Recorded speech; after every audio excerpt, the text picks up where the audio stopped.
ಬೆಂಗಳೂರು ಮಂದಿಗೆ big shock. ಎರಡನೇ ಏರ್ಪೋರ್ಟ್ಗೆ ಕೇಂದ್ರ ಬ್ರೇಕ್. ಏನಿದು 2033ರ ಡೆಡ್ಲೈನ್? ಹೌದು ವೀಕ್ಷಕರೇ, ಬೆಂಗಳೂರಲ್ಲಿ ಎರಡನೇ ಏರ್ಪೋರ್ಟ್ ಆಗುತ್ತೆ. ಇದರಿಂದ ಜನರಿಗೆ ಹೆಲ್ಪ್ ಆಗುತ್ತೆ. ದೇವನಹಳ್ಳಿ ಏರ್ಪೋರ್ಟ್ಗೆ ಟ್ರಾಫಿಕ್ನಲ್ಲಿ ಗಂಟೆಗಟ್ಟಲೆ ಕಾದು ಏರ್ಪೋರ್ಟ್ಗೆ ಹೋಗೋದು ತಪ್ಪುತ್ತೆ ಅಂತ ಕನಸು ಕಾಣ್ತಿದ್ದವರಿಗೆ ಇದು ಶಾಕಿಂಗ್ ಸುದ್ದಿ. ನಗರದ ದಕ್ಷಿಣ ಭಾಗದಿಂದ ಅಥವಾ ಪಶ್ಚಿಮ ಭಾಗದಿಂದ ದೇವನಹಳ್ಳಿಯಲ್ಲಿರುವ ಕೆಂಪೇಗೌಡ ಅಂತಾರಾಷ್ಟ್ರೀಯ ವಿಮಾನ ನಿಲ್ದಾಣಕ್ಕೆ ಹೋಗಬೇಕಂದ್ರೆ ಅದೊಂದು ದೊಡ್ಡ ಸಾಹಸವೇ ಸರಿ. ಫ್ಲೈಟ್ ಹಿಡಿಯಲು ಬೇಕಾಗುವ ಸಮಯಕ್ಕಿಂತ ಏರ್ಪೋರ್ಟ್ ತಲುಪಲು ಬೇಕಾಗುವ ಸಮಯವೇ ಹೆಚ್ಚಾಗಿದೆ ಅನ್ನೋದು ಕಹಿ ಸತ್ಯ. ಹೀಗಾಗಿಯೇ ಬೆಂಗಳೂರಿನ ಜನ ಕಳೆದ ಕೆಲ ವರ್ಷಗಳಿಂದ ಒಂದು ದೊಡ್ಡ ಕನಸನ್ನ ಕಂಡಿದ್ರು. ಅದೇನಪ್ಪಾ ಅಂದ್ರೆ ಬೆಂಗಳೂರಿನ ಆಸುಪಾಸಿನಲ್ಲೇ ಮತ್ತೊಂದು ಅಂದ್ರೆ ಎರಡನೇ ಅಂತಾರಾಷ್ಟ್ರೀಯ ವಿಮಾನ ನಿಲ್ದಾಣ ನಿರ್ಮಾಣವಾಗುತ್ತೆ ಎಂಬ ದೊಡ್ಡ ಕನಸು. ಸರ್ಕಾರ ಕೂಡ ಇದಕ್ಕೆ ಪೂರಕವಾಗಿ ಹೆಜ್ಜೆಯನ್ನ ಇಟ್ಟಿತ್ತು. ನೆಲಮಂಗಲವೋ, ಕನಕಪುರವೋ ಅಥವಾ ಮೈಸೂರು ರಸ್ತೆಯೋ ಎಲ್ಲೋ ಒಂದು ಕಡೆ ಎರಡನೇ ಏರ್ಪೋರ್ಟ್ ಬಂದೇ ಬಿಡುತ್ತೆ ಅಂತ ಜನ ಸಂಭ್ರಮದಲ್ಲಿ ಇದ್ರು. ಆದರೆ ಈಗ ಆ ಸಂಭ್ರಮಕ್ಕೆ ಕೇಂದ್ರ ಸರ್ಕಾರ ತಣ್ಣೀರು ಎರಚಿದೆ. ಹೌದು, ಬೆಂಗಳೂರು ಎರಡನೇ ಏರ್ಪೋರ್ಟ್ ಕನಸು ಕಂಡಿದ್ದ ಜನರಿಗೆ ಇದು ಬಿಗ್ ಶಾಕ್. ಹೌದು, ಬೆಂಗಳೂರು ಎರಡನೇ ಏರ್ಪೋರ್ಟ್ ಕನಸು ಕಂಡಿದ್ದ ಜನರಿಗೆ ಇದು ಬಿಗ್ ಶಾಕ್. ಯಾಕೆ ಗೊತ್ತಾ? ಕೇಂದ್ರ ಸರ್ಕಾರದ ಅಧಿಕೃತ ಸ್ಪಷ್ಟನೆ ಪ್ರಕಾರ ಕೆಂಪೇಗೌಡ ವಿಮಾನ ನಿಲ್ದಾಣಕ್ಕೆ 25 ವರ್ಷ ಆಗುವವರೆಗೂ ಬೆಂಗಳೂರಿನಲ್ಲಿ ಎರಡನೇ ವಿಮಾನ ನಿಲ್ದಾಣ ತಲೆ ಎತ್ತಲು ಸಾಧ್ಯವಿಲ್ಲ. ಹಾಗಾದ್ರೆ ಕೇಂದ್ರ ಸರ್ಕಾರ ಏಕಾಏಕಿ ಈ ನಿರ್ಧಾರ ತೆಗೆದುಕೊಂಡಿದ್ದು ಯಾಕೆ? ಕೆಂಪೇಗೌಡ ಏರ್ಪೋರ್ಟ್ಗೆ ಯಾವಾಗ 25 ವರ್ಷ ಆಗುತ್ತೆ? ಇನ್ನು ಎಷ್ಟು ವರ್ಷ ಕಾಯಬೇಕು?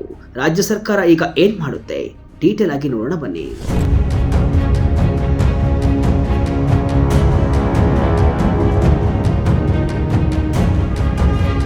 ಬೆಂಗಳೂರು ಕೇಂದ್ರ ಕ್ಷೇತ್ರದ ಸಂಸದರಾದ PC ಮೋಹನ್ ಲೋಕಸಭೆಯಲ್ಲಿ ಎತ್ತಿದ ಒಂದು ಪ್ರಶ್ನೆಗೆ ಉತ್ತರವಾಗಿ ಕೇಂದ್ರ ನಾಗರಿಕ ವಿಮಾನಯಾನ ರಾಜ್ಯ ಸಚಿವ ಮುರಳೀಧರ್ ಮೋಹಲ್ ಅವರು ನೀಡಿರುವ ಉತ್ತರ ಈಗ ರಾಜ್ಯ ಸರ್ಕಾರದ ನಿದ್ದೆಗೆಡಿಸಿದೆ. ಕೆಂಪೇಗೌಡ ಅಂತಾರಾಷ್ಟ್ರೀಯ ವಿಮಾನ ನಿಲ್ದಾಣಕ್ಕೆ 25 ವರ್ಷ ತುಂಬುವವರೆಗೆ ಹೊಸ ವಿಮಾನ ನಿಲ್ದಾಣಕ್ಕೆ ಅನುಮತಿ ಸಿಗಲ್ಲ ಅನ್ನೋದನ್ನ ಕೇಂದ್ರ ಸ್ಪಷ್ಟವಾಗಿ ಹೇಳಿದೆ. ಸಚಿವರು ನೀಡಿರುವ ಮಾಹಿತಿ ಪ್ರಕಾರ 2008 ಮೇ 24ರಂದು ಕೆಂಪೇಗೌಡ ವಿಮಾನ ನಿಲ್ದಾಣ ತನ್ನ ಕಾರ್ಯಾರಂಭವನ್ನು ಮಾಡಿದೆ. ಅದರ ರಿಯಾಯಿತಿ ಒಪ್ಪಂದದ ಪ್ರಕಾರ 25 ವರ್ಷಗಳ ಕಾಲ ಅಂದ್ರೆ 2033ರ ಮೇ ತಿಂಗಳವರೆಗೆ ಇದರ 150 ಕಿಲೋಮೀಟರ್ ವ್ಯಾಪ್ತಿಯಲ್ಲಿ ಯಾವುದೇ ಹೊಸ ಅಂತಾರಾಷ್ಟ್ರೀಯ ವಿಮಾನ ನಿಲ್ದಾಣವನ್ನು ನಿರ್ಮಿಸುವಂತಿಲ್ಲ. ಈ ಒಪ್ಪಂದಕ್ಕೆ ಕೇಂದ್ರ ಸರ್ಕಾರ ಮತ್ತು Bengaluru inter national airport limited ಅಂದ್ರೆ BIAL ಈಗಾಗಲೇ ಸಹಿಯನ್ನ ಹಾಕಿವೆ. ಹೀಗಾಗಿ ಕಾನೂನಾತ್ಮಕವಾಗಿ 2033ರವರೆಗೆ ಎರಡನೇ ಏರ್ಪೋರ್ಟ್ ಕನಸು ನನಸಾಗುವುದು ಕಷ್ಟ ಸಾಧ್ಯ ಎಂಬುದು ಕೇಂದ್ರದ ವಾದ. ರಾಜ್ಯ ಸರ್ಕಾರದಿಂದ ಪ್ರಸ್ತಾವನೆ ಬಂದಿಲ್ಲ. ಸದನದಲ್ಲಿ ಶಾಕ್ ಕೊಟ್ಟ ಕೇಂದ್ರ ಸರ್ಕಾರ. ರಾಜ್ಯ ಸರ್ಕಾರ ಎರಡನೇ ವಿಮಾನ ನಿಲ್ದಾಣಕ್ಕಾಗಿ ಈಗಾಗಲೇ ಸಾಕಷ್ಟು ತಯಾರಿಯನ್ನು ನಡೆಸಿತ್ತು. ಸಚಿವ MB ಪಾಟೀಲ್ ಅವರು ಪದೇ ಪದೇ ಸ್ಥಳ ಪರಿಶೀಲನೆಯನ್ನು ನಡೆಸ್ತಾ ಇದ್ರು. ಕನಕಪುರ ರಸ್ತೆಯ ಚೂಡಹಳ್ಳಿ, ಸೋಮನಹಳ್ಳಿ ಮತ್ತು ನೆಲಮಂಗಲದ ಬಳಿ ಸ್ಥಳಗಳನ್ನು ಗುರುತಿಸಿ ಭಾರತೀಯ ವಿಮಾನ ನಿಲ್ದಾಣ ಪ್ರಾಧಿಕಾರಕ್ಕೆ ಅಂದ್ರೆ AAI ವರದಿಯನ್ನ ಕೇಳಿದ್ರು. AAI ಈ ಸ್ಥಳಗಳಿಗೆ ಭೇಟಿ ನೀಡಿ ಪ್ರಾಥಮಿಕ ವರದಿಯನ್ನು ಕೂಡ ರಾಜ್ಯ ಸರ್ಕಾರಕ್ಕೆ ಸಲ್ಲಿಸಿದೆ. ಆದರೆ ಕೇಂದ್ರ ಸರ್ಕಾರ ಹೇಳುವುದೇ ಬೇರೆ. ಕೇಂದ್ರ ಸಚಿವರು ತಿಳಿಸಿರುವಂತೆ ರಾಜ್ಯ ಸರ್ಕಾರದಿಂದ ವಿಮಾನ ನಿಲ್ದಾಣ ನಿರ್ಮಾಣಕ್ಕೆ ಸಂಬಂಧಿಸಿದಂತೆ ಇದುವರೆಗೆ ಯಾವುದೇ ಅಧಿಕೃತ ಪ್ರಸ್ತಾವನೆ ಕೇಂದ್ರಕ್ಕೆ ಬಂದಿಲ್ಲ. ಕೇವಲ ಸ್ಥಳ ಪರಿಶೀಲನೆ ಮಾತ್ರ AAI ತಂಡವನ್ನ ಕೇಳಲಾಗಿತ್ತು.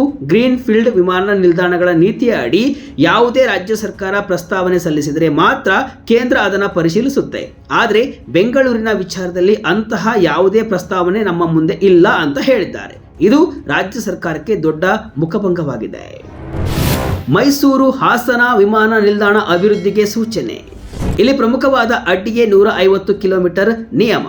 BIAL ಜೊತೆಗಿನ ಒಪ್ಪಂದದ ಪ್ರಕಾರ ಕೆಂಪೇಗೌಡ ವಿಮಾನ ನಿಲ್ದಾಣದಿಂದ 150 ಕಿಲೋಮೀಟರ್ ವ್ಯಾಪ್ತಿಯಲ್ಲಿ ಮತ್ತೊಂದು ಏರ್ಪೋರ್ಟ್ ಆರಂಭಿಸಬೇಕಾದರೆ BIAL ನಿಂದ ಅನುಮತಿ ಪಡೆಯಲೇಬೇಕು. ಕೇವಲ ಹೊಸ ಏರ್ಪೋರ್ಟ್ ಮಾತ್ರವಲ್ಲ, ಹಳೆಯ HAL ವಿಮಾನ ನಿಲ್ದಾಣವನ್ನು ಮತ್ತೆ ನಾಗರಿಕ ಸೇವೆಗೆ ಅಂದರೆ ಪ್ಯಾಸೆಂಜರ್ ಫ್ಲೈಟ್ಸ್ಗೆ ಲಭ್ಯವಾಗುವಂತೆ ಆರಂಭಿಸಬೇಕೆಂದರೂ ಕೂಡ BIAL ಒಪ್ಪಿಗೆ ಅನಿವಾರ್ಯ. ಆದರೆ ಮೈಸೂರು ಮತ್ತು ಹಾಸನ ವಿಮಾನ ನಿಲ್ದಾಣಗಳನ್ನು ದೇಶೀಯ ವಿಮಾನ ನಿಲ್ದಾಣಗಳಾಗಿ ಅಭಿವೃದ್ಧಿಪಡಿಸಲು ಮಾತ್ರ ರಿಯಾಯಿತಿ ಇದೆ. ಇನ್ನುಳಿದಂತೆ ಬೆಂಗಳೂರಿನ ಆಸುಪಾಸಿನಲ್ಲಿ ಯಾವುದೇ ಅಂತಾರಾಷ್ಟ್ರೀಯ ಅಥವಾ ದೊಡ್ಡ ಮಟ್ಟದ ಡೊಮೆಸ್ಟಿಕ್ ಏರ್ಪೋರ್ಟ್ 2033ರವರೆಗೆ ಸಾಧ್ಯವೇ ಇಲ್ಲ ಎಂಬ ಕಹಿ ಸತ್ಯ ಈಗ ಬಯಲಾಗಿದೆ. ಟೆಂಡರ್ ಕರೆದ KSIIDC. ಇಷ್ಟೆಲ್ಲ ಸವಾಲುಗಳ ನಡುವೆಯೂ ಕೂಡ ಕರ್ನಾಟಕ ಕೈಗಾರಿಕಾ ಮತ್ತು ಮೂಲ ಸೌಲಭ್ಯ ಅಭಿವೃದ್ಧಿ ನಿಗಮ ಎರಡನೇ ವಿಮಾನ ನಿಲ್ದಾಣದ ಕೆಲಸವನ್ನ ಕೈಬಿಟ್ಟಿಲ್ಲ. ನೂತನ ವಿಮಾನ ನಿಲ್ದಾಣಕ್ಕೆ ಸ್ಥಳದ ಅನುಕೂಲತೆ, ತಾಂತ್ರಿಕ ಮತ್ತು ಆರ್ಥಿಕ ಕಾರ್ಯಸಾಧ್ಯತೆ ಬಗ್ಗೆ ವರದಿ ನೀಡಲು ಪರಿಣಿತ ಸಲಹಾ ಸಂಸ್ಥೆಯ ಆಯ್ಕೆಗಾಗಿ ಟೆಂಡರ್ ಅನ್ನ ಕರೆದಿದೆ. ಈ ಟೆಂಡರ್ ಸಲ್ಲಿಸಲು 2026 ಜನವರಿ 12 ಕೊನೆಯ ದಿನವಾಗಿದೆ. ಆಯ್ಕೆಯಾಗುವ ಸಂಸ್ಥೆಯು 5 ತಿಂಗಳೊಳಗೆ ಸಂಪೂರ್ಣ ವರದಿಯನ್ನ ನೀಡಬೇಕು. ಭೂಮಿ ಎಲ್ಲಿ ಸಿಗುತ್ತೆ, ಎಷ್ಟು ಹಣ ಖರ್ಚಾಗುತ್ತೆ, DGCA ಮತ್ತು ರಕ್ಷಣಾ ಸಚಿವಾಲಯದಿಂದ ಯಾವ ರೀತಿ ಅನುಮತಿ ಪಡೆಯಬೇಕು, ಇವೆಲ್ಲ ಅಂಶಗಳು ಈ ವರದಿಯಲ್ಲಿ ಇರಲಿವೆ. ಅಂದ್ರೆ 2033 ವೇಳೆಗೆ ಏರ್ಪೋರ್ಟ್ ರೆಡಿ ಇರಬೇಕಾದ್ರೆ ಈಗಿನಿಂದಲೇ ಸಿದ್ಧತೆ ನಡೆಸ್ತಾ ಇದ್ದೇವೆ ಅಂತ ರಾಜ್ಯ ಸರ್ಕಾರ ಸಮರ್ಥಿಸಿಕೊಳ್ತಾ ಇದೆ. ಬೆಂಗಳೂರು ಮಂದಿ ಕನಸಿಗೆ ಕೊಳ್ಳಿ. ಈ ಸುದ್ದಿಯಿಂದ ಬೆಂಗಳೂರಿನ ಜನರಿಗೆ ತುಂಬಾನೇ ಬೇಸರವಾಗಿದೆ. ಅದರಲ್ಲೂ ಬೆಂಗಳೂರಿನ ಸೌತ್ ಮತ್ತು ವೆಸ್ಟ್ ಭಾಗದ ಜನರಿಗೆ ಇದು ಬಿಗ್ ಶಾಕ್ ಅಂತಾನೆ ಹೇಳ್ಬೋದು. ನಗರದ ಒಂದು ತುದಿಯಿಂದ ಇನ್ನೊಂದು ತುದಿಗೆ ಹೋಗಲು ಬೇಕಾಗುವ ಸಂಕಷ್ಟ ಅವರಿಗೆ ಮಾತ್ರ ಗೊತ್ತು. ಬೆಂಗಳೂರು ವೇಗವಾಗಿ ಬೆಳೆಯುತ್ತಿರುವುದರಿಂದ 2033 ಕಾಯುವುದು ಅಂದ್ರೆ ತುಂಬಾನೇ ಕಷ್ಟ. ಅದರಲ್ಲೂ ಟ್ರಾಫಿಕ್ ದಿನದಿಂದ ದಿನಕ್ಕೆ ಹೆಚ್ಚಾಗುತ್ತೆ ಅನ್ನೋದು ನಗರದ ಮಂದಿ ಅಳಲು. ಅಲ್ಲದೆ ಎರಡನೇ ವಿಮಾನ ನಿಲ್ದಾಣದಿಂದ ಬೆಂಗಳೂರಿನ ಆರ್ಥಿಕ ಬೆಳವಣಿಗೆಗೆ ದೊಡ್ಡ ಬೂಸ್ಟ್ ಸಿಗ್ತಾ ಇತ್ತು. ಲಾಜಿಸ್ಟಿಕ್ಸ್, ಸರಕು ಸಾಗಣೆ ಮತ್ತು ಉದ್ಯೋಗ ಸೃಷ್ಟಿಗೆ ಇದು ಪೂರಕವಾಗಿತ್ತು. ಈಗ ಎಲ್ಲವೂ ಇನ್ನೊಂದು ದಶಕದವರೆಗೆ ನೆನೆಗುದಿಗೆ ಬಿದ್ದಂತಾಗಿದೆ. HAL ಏರ್ಪೋರ್ಟ್ ಮತ್ತೆ ಪುನಾರಂಭ. ಬೆಂಗಳೂರಿನ HAL ವಿಮಾನ ನಿಲ್ದಾಣವನ್ನ ಮತ್ತೆ ನಾಗರಿಕ ಪ್ರಯಾಣಕ್ಕೆ ಬಳಸುವ ಪ್ರಸ್ತಾವನೆ ಸರ್ಕಾರದ ಪರಿಶೀಲನೆಯಲ್ಲಿದೆ ಅಂತ ಕೈಗಾರಿಕಾ ಸಚಿವ MB ಪಾಟೀಲ್ ಮಹತ್ವದ ಮಾಹಿತಿಯನ್ನ ತಿಳಿಸಿದ್ದಾರೆ. ಇದೇ ವೇಳೆ ಮಾತನಾಡಿದ ಅವರು, ಬೆಂಗಳೂರಿನ ಎರಡನೇ ಅಂತಾರಾಷ್ಟ್ರೀಯ ವಿಮಾನ ನಿಲ್ದಾಣ ಅಭಿವೃದ್ಧಿಗೆ 3 ಸ್ಥಳಗಳನ್ನು ಗುರುತಿಸಲಾಗಿದೆ. ಈ 3 ಸ್ಥಳಗಳನ್ನು ಪ್ರಾಧಿಕಾರದ ತಾಂತ್ರಿಕ ತಂಡ ಕಳೆದ ಏಪ್ರಿಲ್ನಲ್ಲೇ ಪರಿವೀಕ್ಷಣೆ ಕೈಗೊಂಡು ಕೇಂದ್ರ ನಾಗರಿಕ ವಿಮಾನಯಾನ ಇಲಾಖೆಯಿಂದ ಪೂರ್ವ ಕಾರ್ಯಸಾಧ್ಯತಾ ವರದಿಯನ್ನ ಪಡೆದಿರುತ್ತೆ. ಆದರೆ ಸರ್ಕಾರ ಗುರುತಿಸಿರುವ ಜಾಗಗಳ ಬಗ್ಗೆ ಭಾರತೀಯ ವಿಮಾನ ನಿಲ್ದಾಣ ಪ್ರಾಧಿಕಾರ ಮಾಡಿರುವ ಶಿಫಾರಸುಗಳ ಹಿನ್ನೆಲೆಯಲ್ಲಿ ಪ್ರಸ್ತುತ ಕಾರ್ಯಸಾಧ್ಯತಾ ವರದಿ ತಯಾರಿಸಲು ಸಮಾಲೋಚಕರ ಆಯ್ಕೆಗೆ ಟೆಂಡರ್ ಅನ್ನು ಕರೆಯಲಾಗಿದೆ ಅಂತ ಸಚಿವರು ಹೇಳಿದರು. ಭಾರತೀಯ ವಿಮಾನ ನಿಲ್ದಾಣ ಪ್ರಾಧಿಕಾರವು ಪ್ರಸ್ತುತ ಗುರುತಿಸಿರುವ ಜಾಗಗಳಲ್ಲಿ ಏರಿಳಿತದಿಂದ ಕೂಡಿರುವಂತಹ ಗುಡ್ಡಗಳು ಇರುವುದರಿಂದ ನಿರ್ಮಾಣ ವೆಚ್ಚ ಹೆಚ್ಚಾಗುವ ಸಾಧ್ಯತೆ ಇದೆ ಅಂತ ಹೇಳಿದ್ದಾರೆ. ಇಲ್ಲಿ ಕೇಂದ್ರ ಸರ್ಕಾರ ಆದೇಶದ ನಡುವೆಯೂ ಕೂಡ ರಾಜ್ಯ ಸರ್ಕಾರ ತನ್ನ ಕಾರ್ಯವನ್ನು ನಿಲ್ಲಿಸಿಲ್ಲ. ಎರಡನೇ ಏರ್ಪೋರ್ಟ್ಗೆ ಏನೇನು ಬೇಕೋ ಅದೆಲ್ಲವನ್ನು ಕೂಡ ನೀಟಾಗಿ ಮಾಡ್ತಾ ಇದೆ. ಕೇಂದ್ರ ಸರ್ಕಾರದ ಜೊತೆ ರಾಜ್ಯ ಸರ್ಕಾರ ಮಾತನಾಡಿ 2030 ಕೆಲಸವನ್ನು ಆರಂಭಿಸುತ್ತಾ ಅಥವಾ ಕೇಂದ್ರದ ಮಾತಿಗೆ ಒಪ್ಪಿಕೊಳ್ಳುತ್ತಾ ಅದನ್ನು ಕೂಡ ಕಾದು ನೋಡಬೇಕು.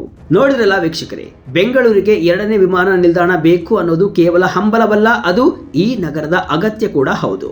ಆದರೆ ಕಾನೂನಾತ್ಮಕ ಒಪ್ಪಂದಗಳು ಮತ್ತು ಕೇಂದ್ರ ರಾಜ್ಯ ಸರ್ಕಾರದ ನಡುವಿನ ಸಮನ್ವಯದ ಕೊರತೆ ಈಗ ಜನರಿಗೆ ನಿರಾಸೆಯನ್ನ ತಂದಿದೆ. ರಾಜ್ಯ ಸರ್ಕಾರ 2033 ನಂತರದ ಯೋಜನೆಗೆ ಸಿದ್ಧತೆಯನ್ನ ಮಾಡಿಕೊಳ್ತಿದೆಯೋ ಅಥವಾ 2033ಕ್ಕೂ ಮೊದಲೇ ವಿಶೇಷ ಅನುಮತಿ ಪಡೆಯುವಲ್ಲಿ ಯಶಸ್ವಿಯಾಗುತ್ತೋ ಕಾದು ನೋಡಬೇಕು. ಸದ್ಯಕ್ಕೆ ಮಾತ್ರ ಬೆಂಗಳೂರಿನ ಎರಡನೇ ಏರ್ಪೋರ್ಟ್ ಕನಸು ಕೇವಲ ಫೈಲ್ಗಳಿಗೆ ಮಾತ್ರ ಸೀಮಿತವಾಗಿದೆ. ಈಗ ರಾಜ್ಯ ಸರ್ಕಾರ ಯಾವ ನಿರ್ಧಾರ ತೆಗೆದುಕೊಳ್ಳುತ್ತೆ ಅನ್ನೋದೇ ಇಲ್ಲಿ ಮುಖ್ಯ ಪ್ರಶ್ನೆ. ಈ ಬಗ್ಗೆ ನಿಮಗೆ ಏನನ್ಸುತ್ತೆ? ಕಮೆಂಟ್ ಮೂಲಕ ನಿಮ್ಮ ಅಭಿಪ್ರಾಯವನ್ನು ತಿಳಿಸಿ.